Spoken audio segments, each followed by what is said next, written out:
Good evening, Times Church. Can you hear me? They told me I have to speak up loud because I have a tiny voice. Well, it's a pleasure to be here today to tell you a little bit about me. My name is Amy. I come from India, and so my parents raised us to get an education, start a family, and have a career, and be successful, and support people back home. And so that's what I did. I was going to school and pursuing my higher studies. So when I finished high school, I was about 17. I was in pursuit of my goals. And my goal was to get my bachelor's, get my master's, marry the man of my dreams, have a house in Long Island, Westbury, Long Island, have 2.5 kids and a Volvo Turbo car and a Civic possibly. So that was my goal. So at the age of 17, I met the man of my dreams. And he had everything going for him. He was going to be a doctor. He was just getting ready to go into med school. And he came from a great family. And he was going to take care of me. So I started college, went to grad school, finished grad school, started my first job. So 7 years went by. At the end of 7 years, he actually decided he had enough. And in the 7 years that I was with him, he was my everything. Whatever he expected me to do, I did. He was very controlling, and I obeyed. Like the good little Indian girl that I am, I obeyed to everything he asked me to do. So at the end of 7 years, I was just left, and he really became everything to me. Every breath that I breathed was for him. And I didn't know what to do, where to go, who to go to. But I remembered when I was downtown at NYU, I came here twice while I was in school. And I only came twice because he only allowed me to come twice.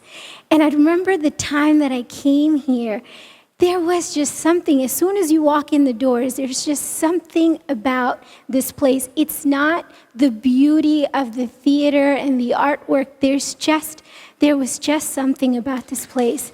And in a state of desperate brokenness, I was so broken. And I was just like, wow, I remember that church in Manhattan. I'm going to go there, because going to church with my parents, saying what I was supposed to say after the priest said what he was supposed to say, wasn't doing anything for me. It wasn't helping the desperation in my heart.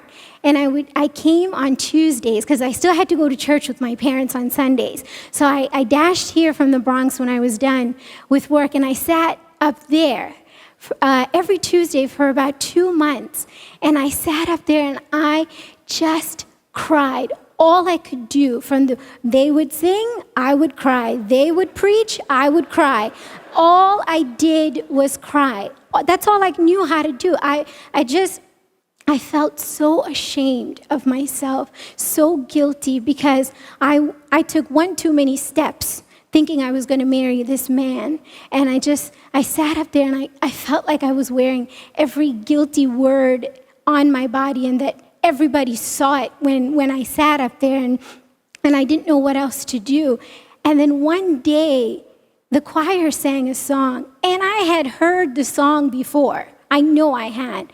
And they sang a song, and for some reason, for the first time, it was not just words that I was hearing from a song.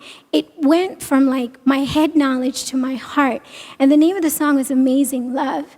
You see, I had lived 7 years living for a man who did nothing for me at the end of the 7 years. And I felt guilty, and I felt ashamed, and I was desperate, and my heart was so broken. And the song said that I was forgiven and that I was accepted.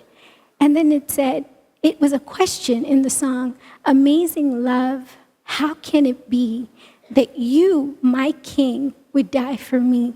That someone would die for me and I had to do nothing to receive it. Nothing. I did nothing to receive anyone dying for me. And that there was a king that died for me, and that in that death, that I was free, and that I didn't have to be ashamed anymore. That was 7 years ago. So interestingly enough, that day when I heard the song sitting up there, I left changed. 8 months before that, I was in India after I finished grad school, and my aunt forced me to go to this fasting prayer meeting, right? We have a fast coming up. Forced me to go to this fasting prayer meeting. And there was a lady there who prayed for me, and she prayed in tongues, and she prayed. And she looked at me after she was done praying for me, and she said, the Lord wants you to know something. And I'm like, uh-huh. And she's like, the Lord has created you to go to the nations. And I'm like, uh-huh, whatever, because I'm going to go back to New York. I'm going to marry my doctor, and I'm going to have my house and my kids and my car. So I don't know what this lady's talking about. And it literally went in 1 year and came out the other. That evening was the congregational prayer meeting, and the pastor who led the prayer meeting had no contact with this lady because that lady was with us the whole day. And he came over to some of the people who were at the prayer meeting, and he came over and he whispered the same exact prayer that she had already spoken to me. And again, I was like, whatever, because I know what I'm going to do when I get back to New York. I'm going to start my job and I'm going to do all this. So I came back, and sure enough, the relationship ended. So 7 years later, I can tell you I just came back 2 weeks ago from my 12th trip.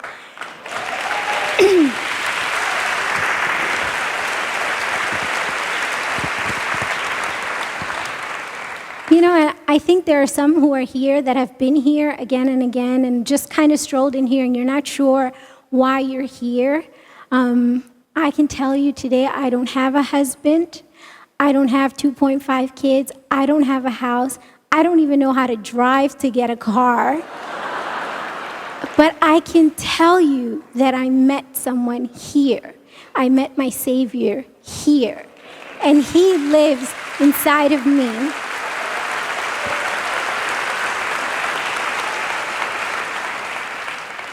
And if you're here today and you're not sure, or if you're going through something that you feel like you don't even know what the next step is, every song that's sung here, every word that's spoken here, open your heart to it, because He wants to speak to you just the way He spoke to me. He took one song to change my life, and it has never been the same. God says that He will redeem the time for the 7 years that I wasted in that relationship. These last 7 years have been full of joy and excitement like you would not believe. And all the glory goes to God. Thank you.